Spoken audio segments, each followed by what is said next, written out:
എൻ്റെ ഏറെ നാളത്തെ ഒരു ആഗ്രഹം സഫലമായ സന്തോഷത്തിലാണ് ഈ ഒരു വീഡിയോ ഞാൻ ചെയ്യുന്നത് കേട്ടോ. അതെന്താപ്പം അങ്ങനെ ഒരു ആഗ്രഹം ഇടീന്ന് ആലോചിച്ചാൽ വരട്ടെ.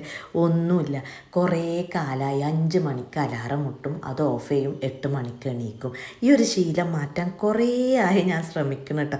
ഇന്നെന്തോ ഭാഗ്യത്തിന് ഞാൻ എണീറ്റിക്കണ്. ഇനിയിപ്പോൾ എനിക്ക് ഉറക്കില്ലായിട്ടാണോ അതോ ഞാൻ എണീറ്റതാണോ എനിക്കറിയില്ല കേട്ടോ. ഉറക്കില്ലാതെ പിന്നെ ഇങ്ങനെ വെറുതെ കണ്ണും തുറന്ന് കിടന്നിട്ട് കാര്യമില്ലല്ലോ. ഏതായാലും എൻ്റെ പണികളൊക്കെ എണീക്കുമ്പോഴേക്ക് റെഡി ആയിട്ടോ. ഇക്കന്ന് നേരത്തെ പോയിട്ടുണ്ട്. അപ്പോഴേക്ക് പണി അങ്ങോട്ട് ഒരുങ്ങി കിട്ടിയാൽ പിന്നെ എനിക്ക് സമാധാനമാണ്. ഇന്നലെ സിനിയും സൂഹിയൊക്കെ വന്ന് ഞാൻ പറഞ്ഞില്ലേ, ഒരു വീട്ടിലേക്ക് വന്നിട്ടുണ്ടായിരുന്നു കേട്ടോ. അപ്പൂസും സൂഹിയൊക്കെ നല്ല കളിയായിരുന്നു. അങ്ങനെ ഓര് പോയതിന് ശേഷം അപ്പൂസ് ഉറങ്ങിട്ടോ.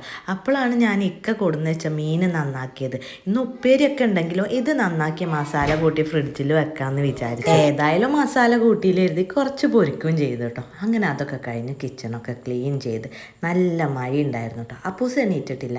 ഞാൻ നല്ല ചോറൊക്കെ വെച്ച് സമാധാനത്തിലൊന്ന് കിടന്നുറങ്ങിട്ടോ. വൈകുന്നേരം എണീറ്റിട്ട് ഞാൻ ഇൻഡോർ പ്ലാന്റ്സ് ഒക്കെ ഒന്ന് മണ്ണിളക്കി സെറ്റാക്കിട്ടോ. ഞാൻ വീട്ടിൽ കുറച്ചധികം നിന്നുകൊണ്ട് തന്നെ ഇവരൊക്കെ ഏകദേശം അന്ത്യശ്വാസം വലിക്കൽ തുടങ്ങിയിട്ടുണ്ടായിരുന്നു. അങ്ങനെ അതൊക്കെ കഴിഞ്ഞ് ക്ലീൻ ചെയ്ത് അപ്പൂസിൻ്റെ ഫുഡ് കൊടുക്കലും കഴിഞ്ഞ് ഞാനും ഫുഡൊക്കെ കഴിച്ചിട്ടോ.